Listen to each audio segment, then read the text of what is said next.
Karachi Bolton market में lighting और renovation के काम का मुआयना।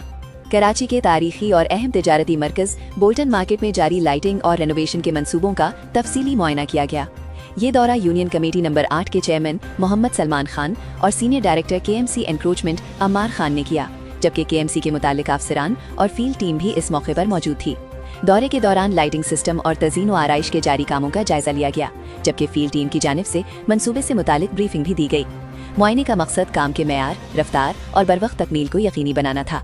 इस मौके पर चेयरमैन UC8 मोहम्मद सलमान खान ने कहा कि मकामी सतह पर KMC के साथ मुकम्मल ताउन किया जा रहा है ताकि बोल्टन मार्केट के रेनोवेशन और लाइटिंग के मंसूबे मुकर्ररा वक्त में और बेहतरीन मेयार के मुताबिक मुकम्मल हो सकें।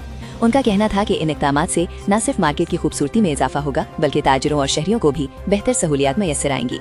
सीनियर डायरेक्टर अमार खान ने कहा कि बोल्टन मार्केट कराची का एक तारीखी और अहम तजारती मरकज है जो शहरियों की खरीदो फरोख्त और रोजगार का बड़ा जरिया है। उन्होंने बताया कि मार्केट की खूबसूरती और शहरी सहूलतों में इजाफे के लिए जदीद तर्ज पर बेहतरी के इक़दामात किए जा रहे हैं। उनका मजीद कहना था कि इन मंसूबों का बुनियादी मकसद ताजिरों और शहरियों को महफूज, रोशन और खुशगवार माहौल फराहम करना है ताकि कारोबारी सरगर्मियों को फरोख्त दिया जा सके।